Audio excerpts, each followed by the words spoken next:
പ്രിയപ്പെട്ടവരെ, എല്ലാവർക്കും സ്വാഗതം. ഇന്ത്യയുടെ fifth generation stealth aircraft AMCA അതിന്റെ നിർമ്മാണത്തിന്റെ ഒരു നിർണായക ഘട്ടത്തിൽ എത്തി നിൽക്കുകയാണ്. എയ്റോനോട്ടിക്കൽ ഡെവലപ്മെന്റ് ഏജൻസിയാണ് AMCA ഡിസൈൻ ചെയ്തിരിക്കുന്നത്.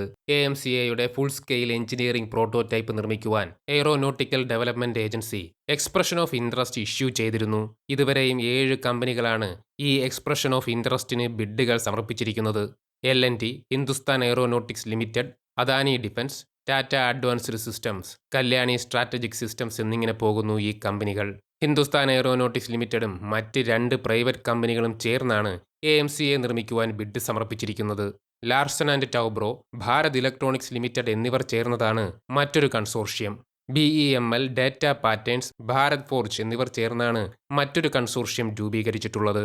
ടാറ്റ അഡ്വാൻസ്ഡ് സിസ്റ്റംസ് ഒറ്റയ്ക്കാണ് ബിഡ് സമർപ്പിച്ചിരിക്കുന്നത്. ബ്രഹ്മോസ് എയ്റോസ്പേസ്, ആക്സിക്കേഴ്സ് technologies, good luck India limited എന്നിവർ ചേർന്ന് മറ്റൊരു കൺസോർഷ്യവും രൂപീകരിച്ചിട്ടുണ്ട്. ഇതുകൂടാതെ മറ്റ് 2 ജോയിന്റ് വെഞ്ചറുകൾ കൂടി ഉണ്ടാകുമെന്നാണ് റിപ്പോർട്ടുകൾ. ഓരോ കമ്പനിയും സമർപ്പിക്കുന്ന ബിഡുകൾ പഠിക്കുവാൻ ഒരു പാനലിനെയും നിയോഗിച്ചിട്ടുണ്ട്. മുൻ DRDO സയന്റിസ്റ്റായ ശിവതാണു പിള്ളയാണ് പാനലിന്റെ മേധാവി. പാനൽ ടെക്നിക്കലായിട്ടുള്ളതും കൊമേഴ്ഷ്യലായിട്ടുള്ളതുമായ കാര്യങ്ങൾ പഠിച്ച് എയ്റോനോട്ടിക്കൽ ഡെവലപ്മെന്റ് ഏജൻസിക്ക് റിപ്പോർട്ട് സമർപ്പിക്കും. ഈ റിപ്പോർട്ടിന്റെ കൂടി അടിസ്ഥാനത്തിലായിരിക്കും വിജയിയെ തീരുമാനിക്കുക. പ്രോട്ടോടൈപ്പ് നിർമ്മിക്കുന്നതിന് 15,000 കോടി രൂപയാണ് ഫണ്ട് അനുവദിച്ചിട്ടുള്ളത്. 120 AMCA എയർക്രാഫ്റ്റുകളെങ്കിലും ഇന്ത്യൻ എയർഫോഴ്സ് വാങ്ങുമെന്നാണ് കരുതുന്നത്. 2 ലക്ഷം കോടി രൂപയ്ക്ക് മുകളിൽ 120 AMCAയ്ക്ക് വേണ്ടി മിനിസ്ട്രി ഓഫ് ഡിഫൻസ് ചിലവഴിക്കും. ഇന്ത്യൻ കമ്പനികളെ സംബന്ധിച്ച് വളരെ വലിയൊരു ബിസിനസ് ഓപ്പർച്യൂണിറ്റി കൂടിയാണ് ഇത്. കൂടാതെ ലോകത്തിലെ തന്നെ ഏറ്റവും അഡ്വാൻസ്ഡ് ആയിട്ടുള്ള മാനുഫാക്ചറിംഗ് കേപ്പബിലിറ്റിയും വിജയിക്കുന്ന കമ്പനിക്ക് ലഭിക്കും. അതുകൊണ്ട് തന്നെ AMCAയുടെ നിർമ്മാണത്തിന് വേണ്ടി ബിഡുകൾ സമർപ്പിച്ച കമ്പനികൾക്ക് അവരുടെ ടെക്നിക്കൽ കേപ്പബിലിറ്റി പ്രൂവ് ചെയ്യേണ്ടതായി വരും. AMCAയുടെ ഡിസൈൻ, മാനുഫാക്ചറിംഗ് ടെക്നോളജി, മറ്റ് ടെക്നോളജികൾ എന്നിവയെല്ലാം തന്നെ തയ്യാറായി കഴിഞ്ഞു. ഈ ടെക്നോളജികൾ അബ്സോർബ് ചെയ്ത് ഏറ്റവും മികച്ച രീതിയിൽ AMCA നിർമ്മിക്കുവാൻ കഴിയുന്ന കമ്പനിയായിരിക്കും വിജയിക്കുക. AMCAയുടെ അഡ്വാൻസ്ഡ് ആയിട്ടുള്ള ടെക്നോളജികൾ എല്ലാം തന്നെ ഇതിനോടകം എയ്റോനോട്ടിക്കൽ ഡെവലപ്മെന്റ് ഏജൻസി ഡെവലപ്പ് ചെയ്ത് കഴിഞ്ഞു. ലോകത്തിലെ തന്നെ ഏറ്റവും അഡ്വാൻസ്ഡ് ആയിട്ടുള്ള ടെക്നോളജികൾ തന്നെയാണിവ. AMCAയുടെ ഡിസൈൻ, മറ്റ് ടെക്നോളജികൾ എന്നിവയുടെ എല്ലാം ഡെവലപ്മെന്റ് ഫേസ് തൊട്ട് തന്നെ ഏറ്റവും അഡ്വാൻസ്ഡ് ആയിട്ടുള്ള ടെക്നോളജികളാണ് ഇന്ത്യ ഉപയോഗിച്ചിരിക്കുന്നത്. ഡിജിറ്റൽ എഞ്ചിനീയറിംഗ് ടെക്നോളജിയും ഓഗ്മെന്റഡ് വിർച്വൽ റിയാലിറ്റിയും AMCAയുടെ ഡിസൈനിങ്ങിനും AMCAയുടെ മറ്റ് കമ്പോണന്റുകളുടെ ഡിസൈനിങ്ങിനും ഡെവലപ്മെന്റിനു വേണ്ടിയും ഉപയോഗിച്ചിട്ടുണ്ട്. ഇന്ന് ലോകത്തുള്ളതിലേക്കും വെച്ച് ഏറ്റവും അഡ്വാൻസ്ഡ് ആയിട്ടുള്ള ഒരു മെത്തേഡാണ് ഡിജിറ്റൽ എഞ്ചിനീയറിംഗ്. ഇപ്പോൾ നിങ്ങൾ സ്ക്രീനിൽ കാണുന്നത് AMCAയുടെ ഒരു വിർച്വൽ ഡിസൈനിങ് ആണ്. ഇന്ത്യ TV ആണ് ഈ വീഡിയോ പുറത്തുവിട്ടത്. വളരെ ഡീറ്റെയിൽഡ് ആയി തന്നെ ഓരോ കമ്പോണന്റുകളെയും കുറിച്ചുള്ള വിവരങ്ങൾ ഇത്തരം ഡിജിറ്റൽ ഡിസൈനിങ്ങിലൂടെ കണ്ടെത്തുവാൻ സാധിക്കും. അമേരിക്കയുടെ 6th ജനറേഷൻ എയർക്രാഫ്റ്റുകൾ ഉൾപ്പെടെയുള്ളവ ഇത്തരം ഡിജിറ്റൽ എഞ്ചിനീയറിംഗിന്റെ സഹായത്തോടു കൂടി നിർമ്മിച്ചവയാണ്. പലതരത്തിലുള്ള സ്പെഷ്യൽ മെറ്റീരിയലുകളും AMCAയ്ക്ക് വേണ്ടി ഡെവലപ്പ് ചെയ്തിട്ടുണ്ട്. അതുപോലെ തന്നെ റഡാർ അബ്സോർബന്റ് മെറ്റീരിയലുകളും AMCAയിൽ ഉപയോഗിക്കുന്നുണ്ട്. റഡാർ വേവുകളെ അബ്സോർബ് ചെയ്യുന്ന മെറ്റീരിയലുകളാണ് റഡാർ അബ്സോർബന്റ് മെറ്റീരിയലുകൾ. ഒരു എയർക്രാഫ്റ്റിന്റെ ഷേപ്പിംഗ് കഴിഞ്ഞാൽ സ്റ്റെൽത്ത് കേപ്പബിലിറ്റി വർദ്ധിപ്പിക്കുവാൻ ഉപയോഗിക്കുന്ന ഏറ്റവും പ്രധാനപ്പെട്ട ടെക്നോളജിയാണ് റഡാർ അബ്സോർബന്റ് മെറ്റീരിയലുകൾ. എയർക്രാഫ്റ്റുകളെ നിയന്ത്രിക്കുന്ന കൺട്രോൾ സർഫസുകളെ ചലിപ്പിക്കുന്ന സംവിധാനമാണ് ആക്ച്വേറ്റേഴ്സ്. AMCAയ്ക്ക് വേണ്ടി വളരെ അഡ്വാൻസ്ഡ് ആയിട്ടുള്ള ആക്ച്വേറ്റേഴ്സ് DRDO ഡെവലപ്പ് ചെയ്ത് കഴിഞ്ഞു. DRDO ഡെവലപ്പ് ചെയ്ത സ്റ്റെബിലിറ്റി ആക്ച്വേഴ്സിന്റെ ടെക്നോളജി ഗോദ്രേജ് എയ്റോസ്പേസിന് കൈമാറിയിട്ടുണ്ട്. ഇത്രയും അഡ്വാൻസ്ഡ് ആയിട്ടുള്ള ആക്ച്വേറ്റേഴ്സ് ലോകത്ത് അമേരിക്ക കഴിഞ്ഞാൽ ഇന്ത്യക്ക് മാത്രമാണുള്ളത്. AMCAയെ പോലെ വളരെയധികം മാനുവറബിൾ ആയിട്ടുള്ള ഒരു എയർക്രാഫ്റ്റിനെ നിയന്ത്രിക്കുവാൻ വളരെയധികം അഡ്വാൻസ്ഡ് ആയിട്ടുള്ള ആക്ച്വേറ്റേഴ്സ് ആവശ്യമാണ്. അതുപോലെ എയർക്രാഫ്റ്റിന്റെ പ്രവർത്തനങ്ങൾക്കും കമ്മ്യൂണിക്കേഷനും ആവശ്യമായ ആന്റിനകളും AMCAയ്ക്ക് വേണ്ടി നിർമ്മിച്ചു കഴിഞ്ഞു.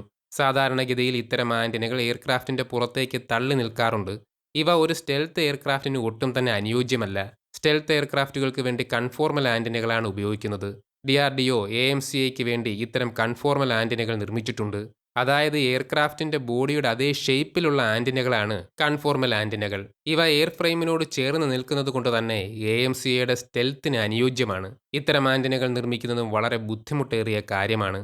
നിങ്ങളിപ്പോൾ സ്ക്രീനിൽ കാണുന്നത് AMCAയ്ക്ക് വേണ്ടി നിർമ്മിച്ച ലാർജ് ഏരിയ ഡിസ്പ്ലേ ആണ്. ഇവ ടച്ച് സ്ക്രീനാണ്. സെൻസറുകളിൽ നിന്നും റഡാറുകളിൽ നിന്നുമൊക്കെയുള്ള ഡേറ്റ ലാർജ് ഏരിയ ഡിസ്പ്ലേയിലാണ് കാണിക്കുന്നത്. സ്ക്രീനിൽ തന്നെ പല സെക്ഷനുകൾ ഉണ്ടാകും. ഇതിൽ പലതരത്തിലുള്ള ഡേറ്റകൾ പ്രദർശിപ്പിക്കും. വളരെയധികം പൈലറ്റ് ഫ്രണ്ട്ലി ആയിട്ടുള്ള ഫീച്ചേഴ്സാണ് AMCAയ്ക്കുള്ളത്. ഡയറക്റ്റ് വോയിസ് ഇൻപുട്ട് ടെക്നോളജിയും AMCAയിൽ ഉണ്ടാകും. പൈലറ്റിന്റെ വോയിസ് കമാൻഡുകൾക്കനുസരിച്ച് പ്രവർത്തിക്കുന്നതിനെയാണ് ഡയറക്റ്റ് വോയിസ് ഇൻപുട്ട് ടെക്നോളജി എന്ന് പറയുന്നത്. പൈലറ്റ് നൽകുന്ന വോയിസ് കമാൻഡുകൾക്കനുസരിച്ച് പ്രവർത്തിക്കുവാൻ എയർക്രാഫ്റ്റിന് ഇതുവഴി കഴിയും. നിലവിൽ ഇന്ത്യൻ എയർഫോഴ്സിന്റെ റാഫേൽ എയർക്രാഫ്റ്റുകളിൽ ഈ ടെക്നോളജി ഇൻകോർപ്പറേറ്റ് ചെയ്തിട്ടുണ്ട്. AMCAയുടെ വളരെ അഡ്വാൻസ്ഡ് ആയിട്ടുള്ള മറ്റൊരു ഫീച്ചറാണ് ഇതിന്റെ ഇലക്ട്രോണിക് പൈലറ്റ്.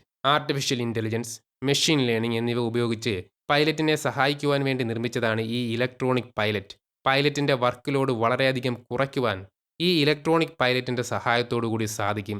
ശത്രുക്കളെ കൃത്യമായി തിരിച്ചറിയുവാനും അവയുടെ പാരാമീറ്ററുകൾ മനസ്സിലാക്കുവാനും ഏറ്റവും അനുയോജ്യമായ ആയുധം തിരഞ്ഞെടുക്കുവാനുമൊക്കെ ഈ ഇലക്ട്രോണിക് പൈലറ്റ് ഹ്യൂമൻ പൈലറ്റിനെ സഹായിക്കും. Digital flight control computer, auxiliary കമ്പ്യൂട്ടറുകൾ എന്നിങ്ങനെയുള്ള ഏവിയോണിക് സംവിധാനങ്ങളും പൂർണ്ണമായും ഡെവലപ്പ് ചെയ്തു കഴിഞ്ഞു. അങ്ങനെ AMCAയ്ക്ക് ആവശ്യമായ എല്ലാ ടെക്നോളജികളും ഇന്ത്യ ഡെവലപ്പ് ചെയ്തു കഴിഞ്ഞു.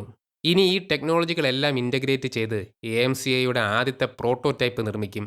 2026 അവസാനത്തോടുകൂടി പ്രോട്ടോടൈപ്പ് പുറത്തിറക്കുവാനാണ് എയ്റോനോട്ടിക്കൽ ഡെവലപ്മെന്റ് ഏജൻസി ഉദ്ദേശിക്കുന്നത്. ആദ്യത്തെ പ്രോട്ടോടൈപ്പ് നിർമ്മിച്ച് പുറത്തിറങ്ങിക്കഴിഞ്ഞ് 7-8 മാസങ്ങൾക്ക് ശേഷമായിരിക്കും ആദ്യത്തെ ഫ്ലൈറ്റ് ടെസ്റ്റ് നടത്തുക.